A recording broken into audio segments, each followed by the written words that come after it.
రెండవ సమూయేలు గ్రంథంలో నుండి 22వ అధ్యాయము చదువుకుంటున్నాం. యెహోవా తన్ను సౌలు చేతిలో నుండి తన శత్రువులందరి చేతిలో నుండి తప్పించిన దినమున దావీదు ఈ గీత వాక్యములను చెప్పి యెహోవాను స్తోత్రించెను. అతడిట్లనెను, యెహోవా నా శైలము, నా కోట, నా రక్షకుడు, నా దుర్గము, నేను ఆయనను ఆశ్రయించుదును. నా కేడము, నా రక్షణ శృంగము, నా ఉన్నత దుర్గము, నా ఆశ్రయ స్థానము, ఆయనే నాకు రక్షకుడు. బలత్కారుల నుండి నన్ను రక్షించువాడవు నీవే. కీర్తనీయుడైన యెహోవాకు నేను మొర్రపెట్టితిని. నా శత్రువుల చేతుల నుండి ఆయన నన్ను రక్షించెను. మృత్యువు యొక్క అలలు నన్ను చుట్టుకొనగను, వరద పొర్లు వలె భక్తిహీనులు నా మీదికి వచ్చి నన్ను బెదిరించగను. పాతాళ పార్శ్వములు నన్ను అరికట్టగను, మరణపు ఉరులు నన్ను ఆవరించగను. నా శ్రమలో నేను యెహోవాకు మొర్రపెట్టితిని, నా దేవుని ప్రార్థన చేసితిని. ఆయన తన ఆలయములో ఆలకించి నా ప్రార్థన అంగీకరించెను. నా మొర్ర ఆయన చెవులలో చొచ్చెను. అప్పుడు భూమి కంపించి అదిరెను, పరమండలపు పునాదులు వణికెను. ఆయన కోపింపగా అవి కంపించెను. ఆయన నాసిక రంధ్రములలో నుండి పొగ పుట్టెను. ఆయన నోట నుండి అగ్ని వచ్చి దహించెను. నిప్పు కణములను రాజబెట్టెను. మేఘములను వంచి ఆయన వచ్చెను. ఆయన పాదముల క్రింద గాఢాంధకారము కమ్మియుండెను. కెరూబు మీద ఎక్కి ఆయన ఎగిరి వచ్చెను. గాలి రెక్కల మీద ప్రత్యక్షమాయెను. గుడారము వలె అంధకారము తన చుట్టూ వ్యాపింపజేసెను. నీటి మబ్బుల సముదాయములను, ఆకాశపు దట్టపు మేఘములను వ్యాపింపజేసెను. ఆయన సన్నిధి కాంతిలో నుండి నిప్పు కణములు పుట్టెను. యెహోవా ఆకాశమందు గర్జించెను. సర్వోన్నతుడు ఉరుము ధ్వని పుట్టించెను. తన బాణములను ప్రయోగించి శత్రువులను చెదరగొట్టెను. మెరుపులను ప్రయోగించి వారిని తరిమివేసెను. యెహోవా గర్దింపునకు తన నాసికా రంధ్రముల శ్వాసము వడిగా విడువగా ఆయన గద్దింపునకు ప్రవాహముల అడుగు భాగములు కనబడెను. భూమి పునాదులు బయలుపడెను. ఉన్నత స్థలముల నుండి చెయ్యి చాపి ఆయన నన్ను పట్టుకొనెను. నన్ను పట్టుకొని మహాజలరాశులలో నుండి తీసెను. బలవంతులకు పగవారు నన్ను ద్వేషించినారు. నాకంటే బలిష్ఠులై ఉండగా వారి వంశము నుండి ఆయన నన్ను రక్షించెను. ఆపత్కాలమందు వారు నా మీదికి రాగా యెహోవా నన్ను ఆదుకొనెను. విశాలమైన స్థలమునకు నన్ను తోడుకొని వచ్చెను. నేను ఆయనకు ఇష్టుడను గనుక ఆయన నన్ను తప్పించెను. నా నీతిని బట్టి ఆయన నాకు ప్రతిఫలమిచ్చెను. నా నిర్దోషత్వమును బట్టియే నాకు ప్రతిఫలమిచ్చెను. యెహోవా మార్గములను నేను అనుసరించుచున్నాను. భక్తిహీనుడనై నా దేవుని విడిచిన వాడను కాను. ఆయన న్యాయ విధులనన్నిటినీ నేను లక్ష్యపెట్టుచున్నాను. ఆయన కట్టడలను త్రోసివేసిన వాడను కాను. దోషక్రియలు నేను చేయనల్లకుంటిని. ఆయన దృష్టికి యథార్థవంతుడనైతిని. కావున నేను నిర్దోషినయుండుట యెహోవా చూచెను. తన దృష్టికి కనబడిన నా చేతుల నిర్దోషత్వమును బట్టి నాకు ప్రతిఫలమిచ్చెను. దయగల వారి ఎడల నీవు దయ చూపించుదువు. యథార్థవంతులెడల నీవు యథార్థవంతుడువుగా నుందువు. సద్భావము గలవారి ఎడల నీవు సద్భావము చూపదువు. మూర్ఖుల ఎడల నీవు వికటముగా నుందువు. శ్రమపడు వారిని నీవు రక్షించెదవు. గర్విష్ఠులకు విరోధివై వారిని అణిచివేసెదవు. యెహోవా, నీవు నాకు దీపమై ఉన్నావు. యెహోవా, చీకటిని నాకు వెలుగుగా చేయును. నీ సహాయము చేత నేను సైన్యములను జయింతును. నా దేవుని సహాయము వలన నేను ప్రాకారములను దాటుతును. దేవుడు యథార్థవంతుడు. యెహోవా వాక్కు నిర్మలము. ఆయన శరణుజొచ్చు వారందరికీ ఆయన కేడెము. యెహోవా తప్ప దేవుడేడి? మన దేవుడు తప్ప ఆశ్రయదుర్గమేది? దేవుడు నాకు బలమైన కోటగా ఉన్నాడు. ఆయన తన మార్గమునందు యథార్థవంతులను నడిపించెను. ఆయన నా కాళ్ళు జింక కాళ్ల వలె చేయును. ఎత్తైన స్థలముల మీద నన్ను నిలుపును. నా చేతులకు యుద్ధము చేయ నేర్పువాడు ఆయనే. నా బాహువులు ఇత్తడి విల్లును ఎక్కుపెట్టును. నీవు నీ రక్షణ కేడుమును నాకు అందించెదవు. నీ సాత్వికము నన్ను గొప్ప చేయును. నీ పాదములకు చోటు విశాలపరచుదువు, నా పాదములకు చోటు విశాలపరచుదువు. నా చీల మండలు బెనకలేదు, నా శత్రువులను తరిమి నాశనము చేయుదును. వారిని నశింపజేయ వరకు నేను తిరుగను. నేను వారిని మృంగివేయుదును, వారిని తుత్తులుగా కొట్టుదును. వారు నా పాదముల క్రింద పడి లేవలేక ఇందురు. యుద్ధమునకు బలము నీవు నన్ను ధరింపజేయుదువు, నా మీదికి లేచిన వారిని నీవు అణిచివేయుదువు. నా శత్రువులను వెనుకకు మళ్ళ చేయుదువు. నన్ను ద్వేషించు వారిని నేను నిర్మూలము చేయుదును. వారు ఎదురు చూతురు గాని రక్షించువాడు ఒకడునూ లేకపోవును. వారు యెహోవా కొరకు కనిపెట్టుకొనినను ఆయన వారికి ప్రత్యుత్తరమియ్యకుండును. నేను ధూళి వలె వారిని నలగగొట్టెదను, పొడిగా వారిని కొట్టెదను. వీధిలోని పెంటవలే నేను వారిని పారబోసి అనగద్రొక్కెదను. నా ప్రజల కలహములలో పడకుండా నీవు నన్ను విడిపించితివి. జనులకు అధికారిగా నన్ను నిలిపితివి. నేను ఎరుగని జనులు నన్ను సేవించెదరు. అన్యులు నాకు లోబడినట్టు వేషము వేయుదురు. వారు నన్ను గూర్చి వినిన మాత్రము చేత నాకు విధేయులగుదురు. అన్యులు దుర్బలురై వణుకుచు తమ దుర్గములను విడిచి వచ్చెదరు. యెహోవా జీవము గలవాడు, నా ఆశ్రయ దుర్గమైన వాడు స్తోత్రార్హుడు. నాకు రక్షణాశ్రయ దుర్గమైన దేవుడు మహోన్నతుడు గాక. ఆయన నా నిమిత్తము ప్రతిదండన చేయు దేవుడు, ఆయన నా నిమిత్తము పగ తీర్చు దేవుడు. జనములను నాకు లోబర్చువాడు ఆయనే. ఆయనే నా శత్రువుల చేతుల నుండి నన్ను విడిపించును. నా మీదికి లేచిన వారి కంటే ఎత్తుగా నీవు నన్ను హెచ్చించెదువు. బలత్కారము చేయువారి చేతుల నుండి నీవు నన్ను విడిపించెదువు. అందువలన యెహోవా, అన్ని జనులలో నేను నిన్ను ఘనపరచెదను. నీ నామ కీర్తన గానము చేసేదను. నీవు నియమించిన రాజునకు గొప్ప రక్షణ కలుగజేయువాడవు. అభిషేకించిన దావీదునకును అతని సంతానమునకును నిత్యము కనికరము చూపువాడవు. దేవుడు ఈ చిన్న వాక్యమును దీవించునుగాక. ఆమేన్. 2వ సమూయేలు గ్రంథంలో నుండి 23వ అధ్యాయము చదువుకుంటున్నాం. దావీదు రచించిన చివరి మాటలు ఇవే. యెషై కుమారుడగు దావీదు పలికిన దేవోక్తి ఇదే. యాకోబు దేవుని చేత అభిషక్తుడై మహాధిపత్యము నొందినవాడును, ఇజ్రాయేలీల స్తోత్ర గీతములను మధుర గానము చేసిన గాయకుడునగు దావీదు పలికిన దేవోక్తి ఇదే. యెహోవా ఆత్మ నా ద్వారా పలుకుచున్నాడు, ఆయన వాక్కు నా నోట ఉన్నది. ఇజ్రాయేలీల దేవుడు సెలవిచ్చుచున్నాడు. ఇజ్రాయేలీలకు ఆశ్రయ దుర్గమగువాడు నా ద్వారా మాటలాడుచున్నాడు. మనుష్యులను ఏలునొకడు పుట్టును, అతడు నీతిమంతుడే, దేవుని యందు భయభక్తులు కలిగి ఏలును. ఉదయకాలపు సూర్యోదయ కాంతి వలె, మబ్బు లేకుండా ఉదయించిన సూర్యుని వలెను, వర్షము కురిసిన పిమ్మట నిర్మలమైన కాంతి చేత భూమిలో నుండి పుట్టిన లేత గడ్డి వలెను అతడు ఉండును. నా సంతతి వారు దేవుని దృష్టికి అనుకూలులే గదా. ఆయన నాతో నిత్య నిబంధన చేసి ఉన్నాడు.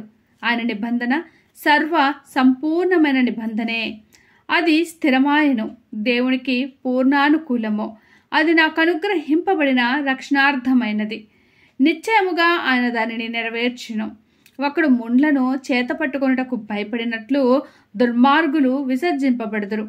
ముండ్లను పట్టుకొనివాడు ఇనుప పనిముట్టునైనను బల్లెపు కోలనైనను వినియోగించును గదా. మనుష్యులు వాటిలో దేనిని విడువక అంతయు ఉన్న చోటనే కాల్చివేయుదురు. దావీదు అనుచరులలో బలార్జులెవరనగా హోషే బెర్షెబెతను ముఖ్యుడగు తక్మోనీయుడు. అతడు యుద్ధంలో 800 మందిని హతము చేసెను. ఇతని తరువాతి వాడు అహోహీయుడైన దోదో కుమారుడైన ఎలియాజరు. ఇతడు దావీదు 3 బలార్జులలో ఒకడు.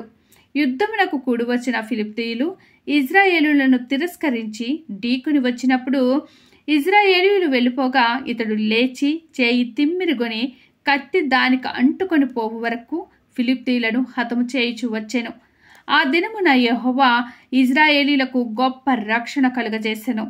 దోపుడు సొమ్ము పట్టుకొనుటకు మాత్రము జనులు అతని వెనుక వచ్చిరి. ఇతని తరువాత వారెవరనగా హరారీయుడగు ఆగే కుమారుడైన షమ్మా. ఫిలిష్తీయులు అలచందల చేనులో గుంపు కూడగా జనులు ఫిలిష్తీయుల ఎదుట నిలువలేక పారిపోయిరి.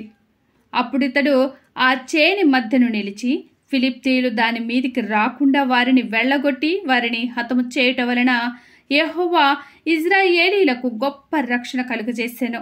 మరియు 30 మంది అధిపతులలో శ్రేష్ఠులైన 3 కోతకాలమున అదుల్లాము గుహలోనున్న దావీదు నొద్దకు వచ్చినప్పుడు ఫిలిష్తీయులు రెఫాయిము లోయలో దండు దిగియుండిరి.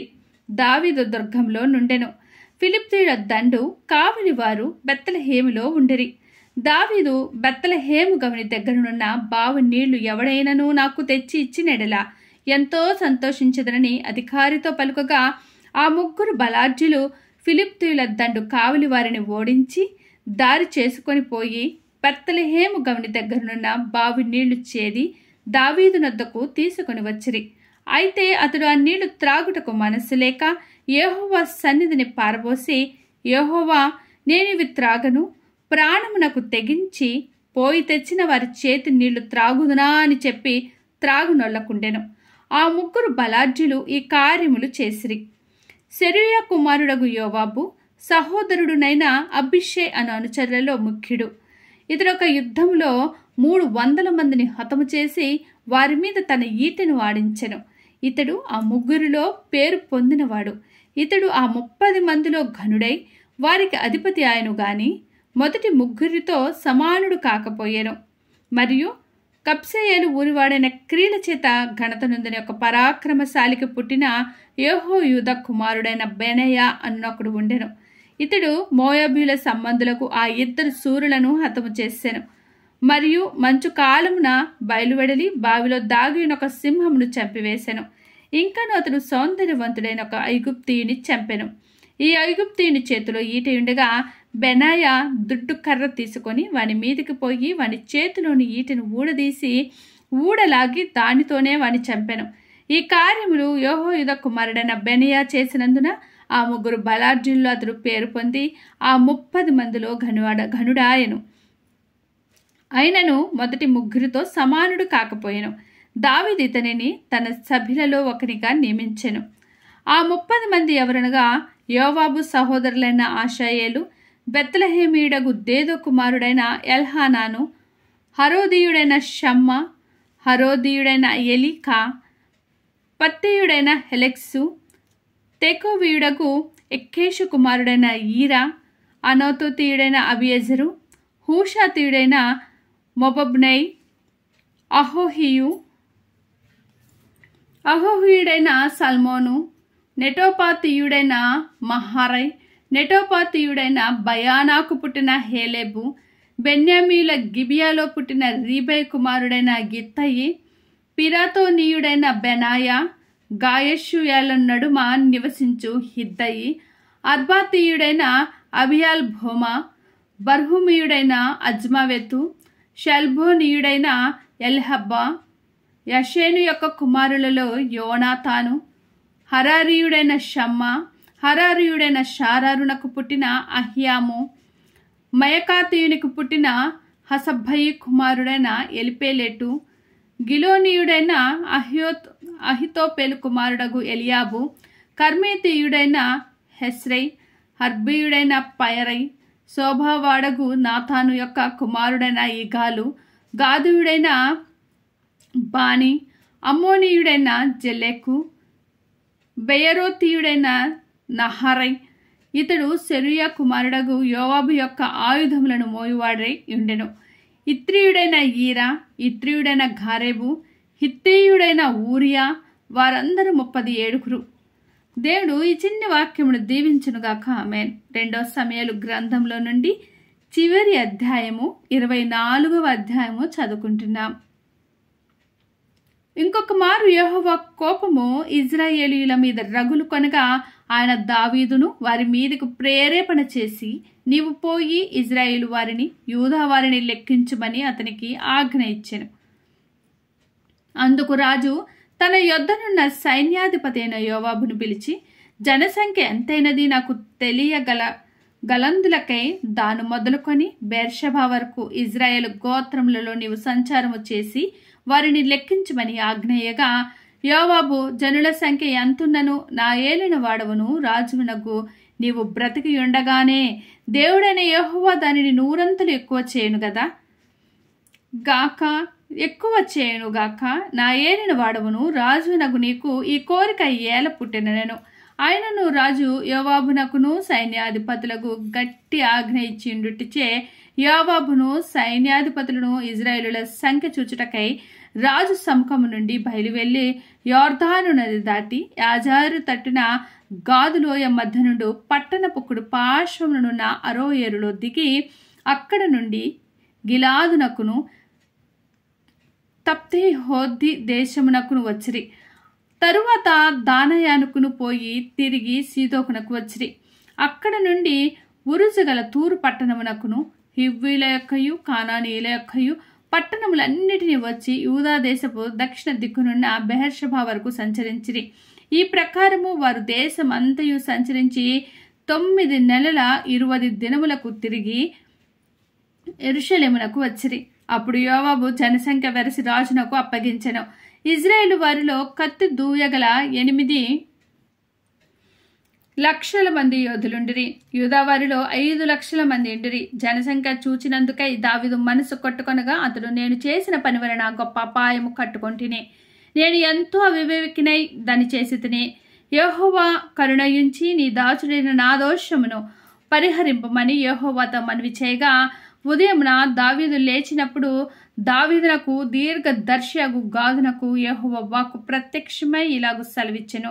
నీవు పోయి దావీదుతో ఇట్లనుము, యెహోవా సెలవిచ్చినదేమనగా, 3 విషయములను నీ ఎదుట పెట్టుచున్నాను.